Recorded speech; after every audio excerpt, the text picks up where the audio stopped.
Primeira carta de Pedro, à igreja perseguida, capítulo 4. Antes vamos ver o finalzinho do capítulo 3. Lembre-se do contexto. A igreja estava sendo perseguida. 5 igrejas estavam ali fugindo da Ásia por causa o quê?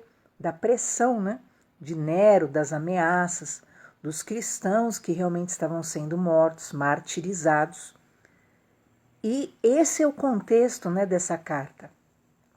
E eles estão chegando, a cidades novas, estarão chegando a territórios novos, e eles precisam de direcionamentos.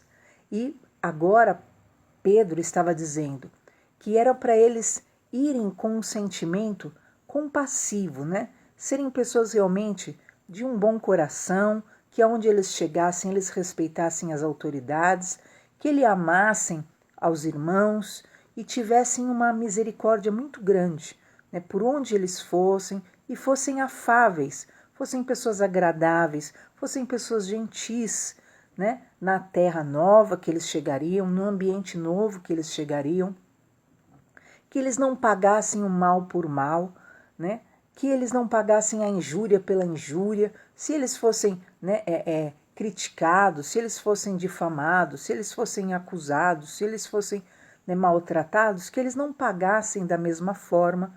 Pelo contrário, sabendo que para isso eles tinham sido chamados, para que alcançassem a bênção, tendo as mesmas atitudes que Jesus, E Pedro então citou no capítulo 2, no capítulo 3, que Jesus sempre foi esse exemplo, de que ele não correspondeu ao maltrato, ele não correspondeu aos maus, ele não respondeu à altura, Ele era agredido, ele era ofendido e ele não retribuía com o mal.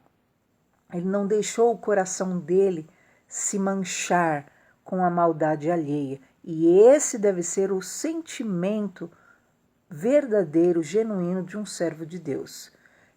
E ele então mostra e fala sobre a importância que Tiago diz também, de saber o que é segurar a língua. Quem quer amar a vida? Quem quer ver dias bons, refreia a língua do mal. E ele mostra essa grande verdade espiritual, que a pessoa que refreia a língua, que não fica contendendo, arrumando brigas, arrumando confusões, acusando, discutindo, reclamando, murmurando, provocando, irritando, o que vai acontecer? Essa pessoa terá dias bons, E o contraponto também, que a pessoa que não refreia a língua, e vai e maltrata e acusa e acha que tem todos os direitos e só reivindica e controla e isso e aquilo, o que vai acontecer? Os seus dias são maus, Os dias dessa pessoa cheio de tribulação, cheio de tormento, e ele fala isso, que quem realmente amar a própria vida, e quiser viver dias bons, que aprenda a viver a refrear a língua do mal, e não usar os lábios para falar engano, falar coisas que não são verdades, falar coisas, que não tem certeza, E aqui envolve difamar, falar mal dos outros, etc. Aparte-se do mal, faça o bem, busque a paz e siga. Então o servo do Senhor, aonde quer que ele estiver, se ele tiver esse sentimento, o que vai acontecer? Ele vai viver em paz. Ele se aparta do mal, ele busca fazer o bem, ele busca a paz e ele segue a paz, Porque realmente ele não vai dar lugar, ocasião para tudo aquilo que está ao seu redor. Porque os olhos do Senhor estão sobre os justos e os ouvidos de Deus atento às suas orações, mas o rosto do Senhor é contra os que fazem o mal. Então imagina, queridos, aqueles cristãos, estavam com o coração na mão, Já pensou? Você ir para um território novo e você ir fugido, você ir fugitivo, Nero, estava atrás dos cristãos e havia perseguição aberta e os próprios não cristãos tinham prazer também, né, em perseguir os cristãos, em entregar os cristãos para serem presos, para serem julgados, para satisfazerem a Nero. E o que acontece? Pedro então diz: aonde vocês estiverem, né, vocês não vão estar na casa de vocês, porque eles tiveram que fugir, né? Eles tiveram que sair correndo. Aonde vocês estiveram, entendam, né? Estejam com Deus, porque os olhos de Deus estão sobre os justos, né? Eu imagino a cena, né? Eles fugindo pelos campos, eles fugindo para outras cidades, para outros lugares, e os olhos do Senhor estão sobre os justos. Os ouvidos de Deus estão atentos à oração dos justos, e o rosto de Deus é contra os que fazem mal. Então Deus sempre estaria com eles e por eles, aonde quer que eles estivessem. Então essa confiança em Deus, independente da circunstância, deve permanecer no coração de todo servo de Deus. E qual é aquele que vos fará mal, se fordes zelosos do bem?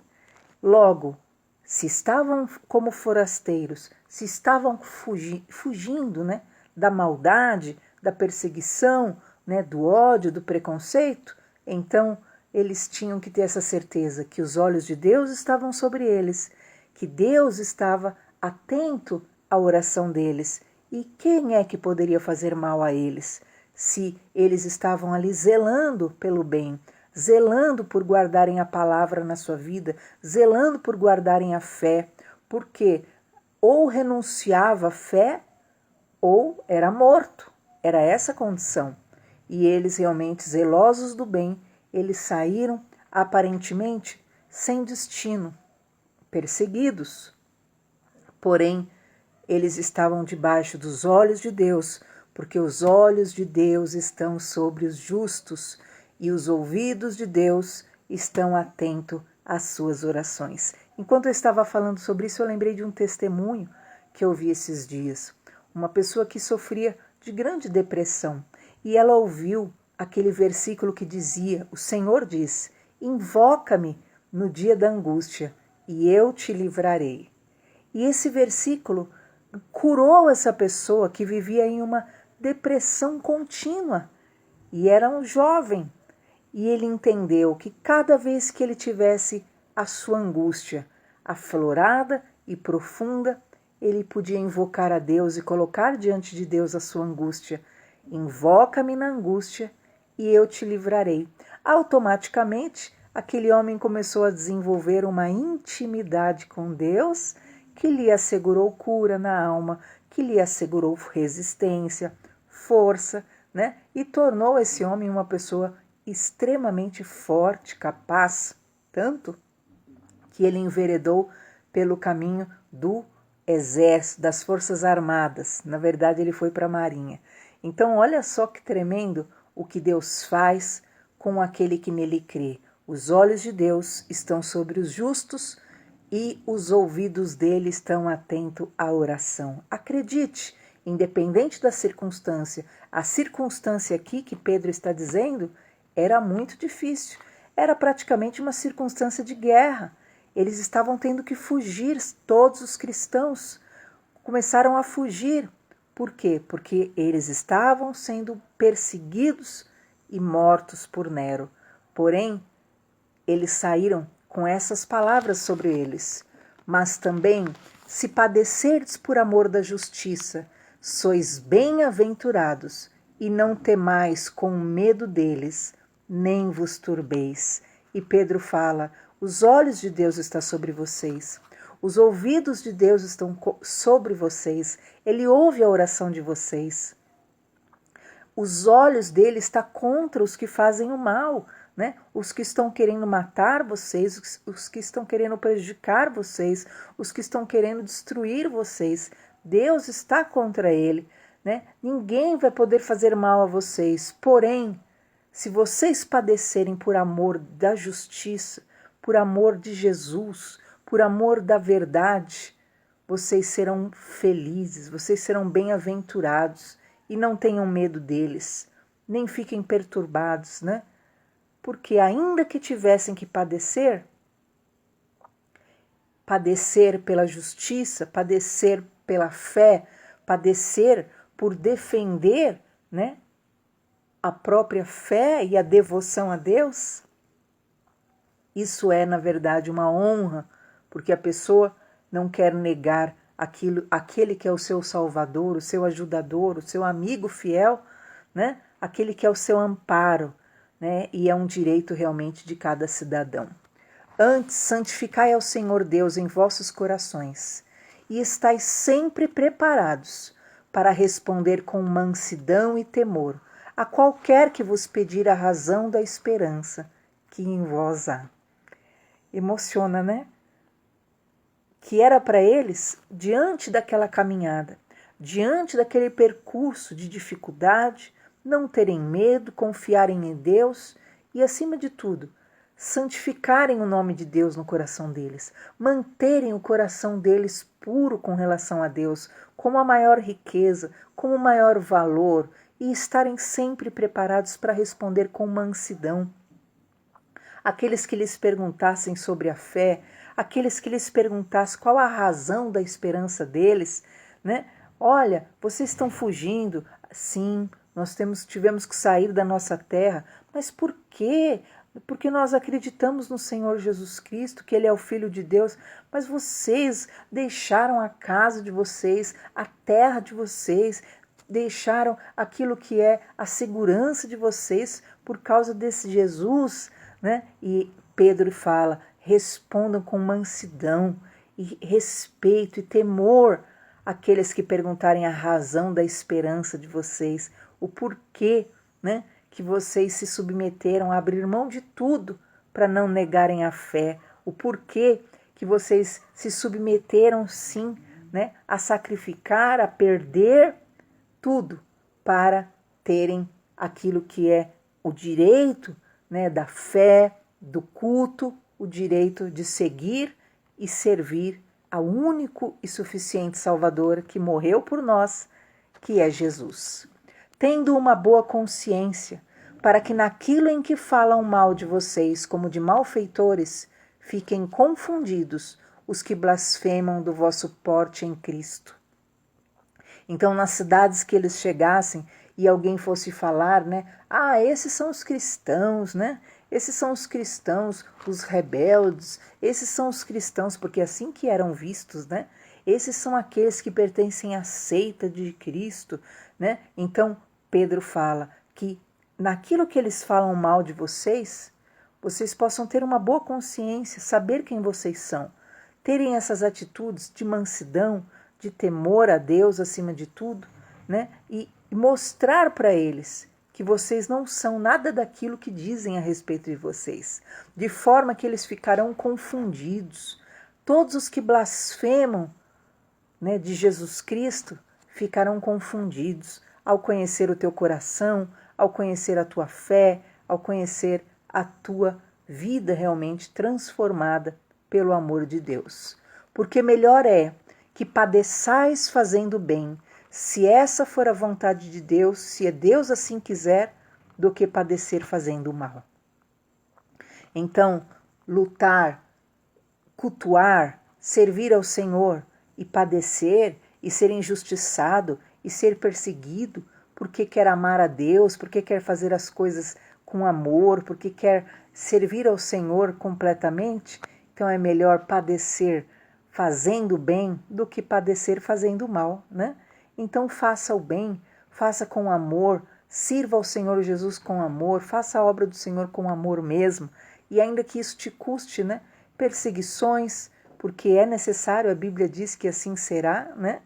Ainda que isso te custe, né, muitas injustiças, e Pedro diz, melhor é que você padeça fazendo bem, se essa for a vontade de Deus, do que você padecer fazendo mal. Porque também Cristo padeceu uma vez pelos pecados, o justo pelos injustos, para levar-nos a Deus, mortificado na verdade na carne, mas vivificado pelo Espírito. Cristo também, ele padeceu uma vez. Ele foi o justo padeceu pelos injustos para nos levar até Deus. Então, se até Cristo, né, padeceu injustamente, quanto mais eu e você, para mantermos, na verdade, a nossa comunhão com Deus, com o Todo-Poderoso, o que devemos suportar, o que devemos nos submeter, né? Ainda que haja injúrias, ainda que haja perseguições, ainda que haja maledicências, ainda que haja, né, pessoas malignas, pessoas más no caminho, que você possa ter esse entendimento. Cristo foi mortificado na carne, é verdade, mas foi vivificado pelo Espírito. Por um momento, mataram a carne dele, né?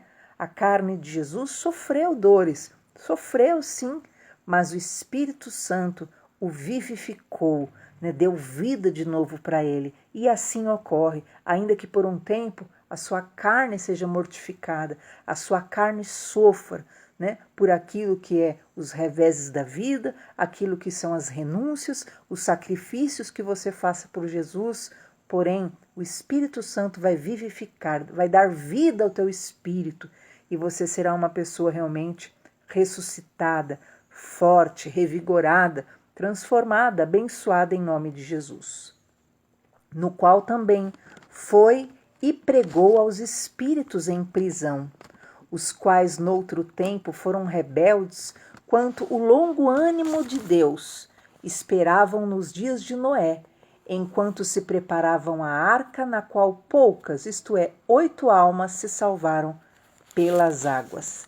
Queridos, aqui fala um ensino muito lindo, que Jesus, após morrer, o que aconteceu no primeiro dia? O que Cristo disse para o ladrão na cruz, né? Hoje mesmo estarás comigo no paraíso. Cristo foi para o paraíso no primeiro dia. No segundo dia, Cristo pregou aos espíritos em prisão. Ele desceu lá no inferno. E todos aqueles que estavam presos no inferno por Satanás, desde a época de Noé. Lembra quando veio o dilúvio e a multidão foi morta? Pois é. Todos aqueles que se negaram a entrar na arca com Noé, lembra que só 8 vidas foram salvas? Todos aqueles que estavam lá no inferno, Jesus pregou para eles. Como disse o versículo 19, no qual também foi, pregou aos espíritos em prisão. No outro tempo, eles foram rebeldes quanto à paciência de Deus, né?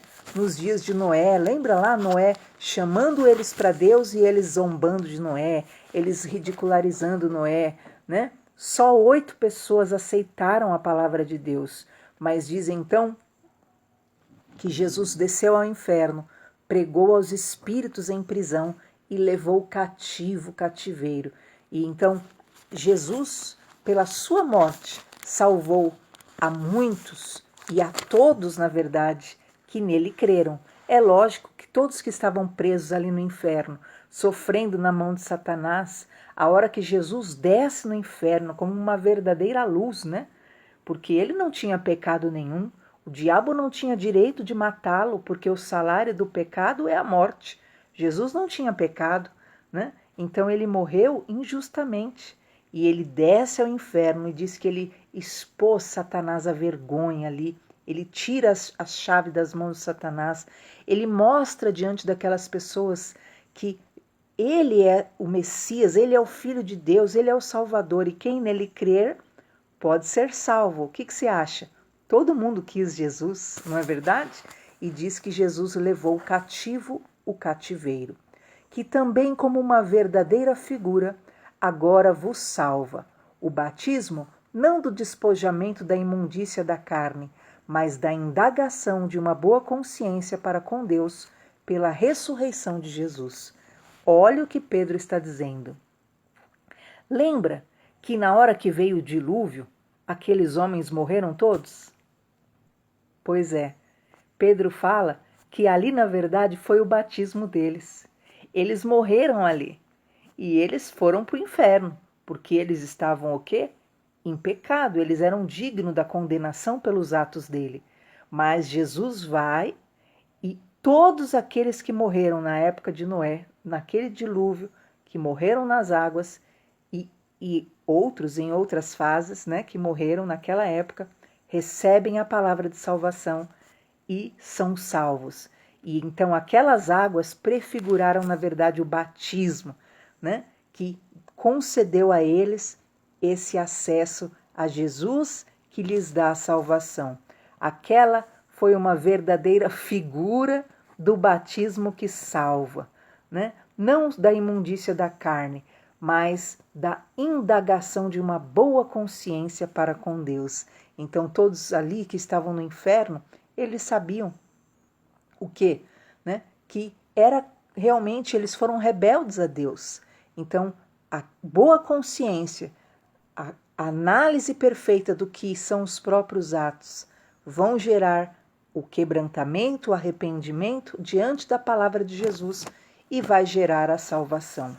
E Jesus Cristo, o qual está à destra de Deus, subiu ao céu, havendo-se-lhe sujeitado os anjos, as autoridades e as potências. Aleluias! Então Cristo vai ao inferno, prega para esses espíritos em prisão e então, ressuscitado, ele sobe e está hoje sentado à direita de Deus e ali lhe foi sujeitado todos os anjos, todas as autoridades, todos os poderes, queridos, estão submetidos ao Senhor Jesus, aleluia. E então Pedro começa o capítulo 4 dizendo: por isso, assim como Cristo sofreu no corpo, vocês também devem estar prontos, como ele estava para sofrer, porque aquele que sofre no corpo deixa de ser dominado pelo pecado. Pode ver, né, que as aflições, as dores no teu corpo, as dores na tua carne, as dores das decepções, as dores da vida, o que fazem? Ela te gera o que? Um desprendimento, não é verdade? E o que diz aqui a palavra do Senhor, que o corpo que sofre, ele deixa de ser dominado pelo pecado. Ele entende o que é verdadeiramente valor. Ele entende o que é verdadeiramente importante. Então, de agora em diante, vivam o resto da sua vida aqui na terra de acordo com a vontade de Deus e não se deixem dominar pelas paixões humanas. No passado, vocês já gastaram bastante tempo fazendo o que aqueles que não têm Deus gostam de fazer. Naquele tempo, vocês viviam na imoralidade, nos desejos carnais, nas bebedeiras, nas orgias, na embriaguez, naquilo que é abominável adoração de ídolos. E agora, os não cristãos, né, os não crentes, ficam admirados quando você não se junta com eles nessa vida louca e imoral, e por isso te insultam. O que ocorria? Eles estavam indo para novas terras, eles estavam indo para novos ambientes, só que eles estavam transformados, eles tinham sido lavados pelo sangue de Jesus. E as pessoas não crentes, elas se espantavam porque eles não queriam participar daquilo que era, né, a baderna do mundo, né, aquilo que era a sujeira do mundo. Antes de aceitarem Jesus, eles eram dominados pelas paixões humanas. Antes de aceitar Jesus, todo ser humano, o que acontece? É conduzido pelo próprio coração, pelo próprio desejo. Mas quando nós aceitamos Jesus, o que nós somos conduzidos? Pelo Senhor. O Senhor é o meu pastor. O coração do homem é demasiadamente corrupto. Quem o compreenderá? Então o coração do homem é enganoso. Então antes de aceitar Jesus, todos nós éramos o quê? Guiados pelos nossos sentimentos, né? Mas depois de aceitar Jesus, logo aqueles que estavam ali indo para as outras terras, eles estavam agora sendo guiados pelo Senhor. E como eles não andavam mais, né, na imoralidade do mundo, nos desejos da carne, nas bebedeiras, nas orgias, na embriaguez, na adoração de ídolos, que é abominável, todos ficavam admirados. Quem são esses que estão aqui? Né? Porque eles não gostam do que nós gostamos, não aceitam o que nós aceitamos. O que acontece? Né? que eles não são vida louca, né? Eles não vivem na imoralidade e eles insultavam aqueles cristãos que estavam chegando, né? Fugindo, na verdade, da perseguição para se manterem na fé. Porém, estes vão ter de prestar contas a Deus, Pedro fala, que está pronto para julgar os vivos e os mortos. E então Pedro repete o que ele disse no capítulo 3, pois o evangelho foi anunciado também aos mortos, os quais morreram por causa do julgamento de Deus, como morrem todos os seres humanos. E então Pedro relembra o que ele disse, que o evangelho foi pregado aos mortos, né? Aos que morreram pelo julgamento de Deus, porque quando Deus mandou o dilúvio sobre a terra, era o julgamento de Deus sobre a terra, porque a terra estava tomada pela violência, os homens estavam tomados pelo mal em seu coração. Então, por isso veio o julgamento de Deus. E Pedro fala, assim como aqueles homens, né, por causa do julgamento de Deus, mesmo mortos, eles ouviram o evangelho, que esses que estão mortos em pecados ouçam o evangelho e eles serão julgados por Deus no devido tempo. O evangelho foi anunciado a eles a fim de que pudessem viver a vida espiritual como Deus quer que eles vivam. Então, aqueles que morreram, que passaram pelo batismo, né, Pedro diz, né, do dilúvio, eles ouviram o evangelho, creram no evangelho mesmo estando no inferno naquele momento, porque eles não tinham conhecido a Jesus ainda, por isso Jesus desceu lá e pregou para eles. Eles não tiveram a oportunidade que nós temos de ouvir, de conhecer o evangelho. E então o Senhor prega para eles que eles possam viver a vida que o Senhor queira que eles vivam espiritualmente. O quê? Um espírito salvo, um espírito liberto. E assim é o ser humano hoje sem Deus. Está chegando a eles o evangelho para que eles possam ser libertos em seus espíritos, em suas almas, em seus corações, de tudo aquilo que os destrói e os condena. O fim de todas as coisas está perto. Sejam prudentes e estejam alertas para poder orar. Acima de tudo, amem sinceramente uns aos outros, pois o amor cobre multidões de pecados. Esse é o sentimento perfeito da Igreja de Cristo.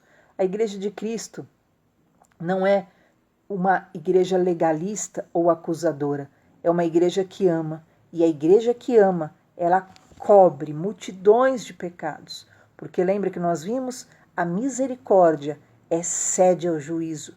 E aonde há amor, há misericórdia. E aonde há misericórdia, ela cobre multidões de pecados. Logo, não há condenação, não há escândalo, não há malignidades, maldade humana, porque, na verdade, o amor cobre, perdoa muitos pecados. Né? Quanto você que ama, que amou, que sabe o que é o amor, sabe, né, do que você é capaz e foi capaz já de perdoar. Né? É como uma mãe com relação a um filho. Né? Quantas coisas, né, um filho no decorrer da vida, né, gera de dores, de tristezas, decepções, mas o amor cobre tudo, apaga. Né? A pessoa pode às vezes sentir a dor, mas diante do amor que ela sente, o que acontece? Ela cobre aquela multidão de pecados que possa ter havido para ter a presença, né, do seu ser e a comunhão com o seu ente amado. Prosseguindo, sejam bons administradores dos diferentes dons que receberam de Deus. Que cada um use o próprio dom para o bem dos outros. Né? Que onde eles fossem, que eles realmente utilizassem aquilo que são os dons que eles receberam de Deus. A bondade, a misericórdia, o dom de cura, o dom do socorro, né? Que em tudo eles fossem úteis para o próximo. Hospedem uns aos outros sem reclamar. Né? Então eles estavam fugitivos, todos precisavam se cobrir, se proteger, não ficar reclamando, murmurando uns dos outros. Quem prega, pregue a palavra de Deus. Quem serve, sirva com a força que Deus dá. Façam assim, para que em tudo Deus seja louvado por meio de Jesus Cristo, a quem pertence a honra, a glória, para todo sempre. Amém. Então, que eles pregassem a palavra, que aqueles que têm o dom de servir, servissem com força, servissem com amor, com bondade, mas que tudo fosse para a honra e glória do Senhor. Meus queridos amigos, não fiquem admirados. Agora, o versículo 12 fala do tempo da provação e diz: Amados, não estranheis a ardente prova que vem sobre vós, para vos tentar, como se coisa estranha vos acontecesse. Mas alegrai-vos no fato de serdes participantes das aflições de Cristo, para que também na revelação da sua glória vos regozijeis e alegreis. Então não era para eles espantarem a ardente aflição, né? Queridos, eles estavam passando por uma prova muito grande. Você imagina, queridos, né? O ambiente, né? Como se saísse um decreto de perseguição dos cristãos, né? Ou renuncia à fé, ou, né, vai ser morto. Esse era o ambiente, né? Então era uma expectativa muito forte, né? Era uma ardência, a dor era muito grande. E Pedro fala: não estranhem essa ardente prova, que de repente vem sobre vocês, mas isso está provando vocês. Não achem que isso é algo estranho que está acontecendo, mas se alegrem pelo fato de vocês serem participantes das aflições de Jesus, né? De vocês estarem podendo padecer pelo nome de Jesus, defender o nome de Jesus na vida de vocês, na família de vocês, para que a revelação da glória de Jesus traga alegria, traga honra, regozijo no coração de vocês, né? Como o fato de você padecer, diz que os apóstolos, após Jesus morrer, ressuscitar, dar dons para eles, diz que a primeira vez que eles apanharam, eles saíram rindo, porque eles se sentiram orgulhosos, honrados por poderem ter sofrido pelo nome de Jesus, por poderem ter sofrido. Cristo morreu, sofreu tanto por eles, e quando eles ali apanharam porque estavam pregando de Jesus, eles saíram todo orgulhosos, sabendo: meu Deus, eu tô fazendo parte dessa história, mostrar quanto o Senhor também é importante para mim, quanto eu te adoro, aleluia, né? E aqui Pedro fala sobre isso, né? Não estranhe a ardente, né, provação, mas se alegre por você ser participante dessa aflição de Cristo. Se pelo nome de Jesus vocês são envergonhados, perseguidos, felizes vocês são, porque sobre vocês repousa o Espírito da glória de Deus. Quanto a eles, é ele sim blasfemado, mas quanto a vós, é glorificado. Então os outros, eles blasfemam, mas em vocês não. Em vocês Cristo são glorificado, em vocês que creem, em vocês que não aceitam negar a fé, em vocês que não aceitam abandonar a fé, em vocês que defendem o nome de Jesus, o nome dele é glorificado. Que nenhum de vocês padeça como um homicida, como um ladrão, como um malfeitor, como que se mete em negócios alheios. Mas se você padece como um cristão, não tenha vergonha, antes glorifique a Deus nessa parte. Então, uma coisa era padecer porque matou, porque roubou, porque teve atitudes ilícitas, mas outra coisa era padecer por amor a Jesus, por amar a Deus, por ter um coração puro. Nisto, Jesus é glorificado e isso não era motivo de vergonha. Já é tempo que comece o julgamento pela casa de Deus. E se primeiro começa por nós, qual será o fim daqueles que são desobedientes ao Evangelho de Deus? Se o justo apenas se salva, aonde aparecerá o ímpio e o pecador? Pedro então diz: se está começando o julgamento, e o julgamento começa por nós os que amamos a Deus, nós que somos servos de Deus, então que comece o julgamento. Mas o que será daqueles que não amam a Deus, daqueles que abandonam a Deus, daqueles que realmente resistem ao Senhor. Se o justo se salva com essa prova, o que será do pecador ímpio? Como será o fim dele? Amanhã nós continuamos.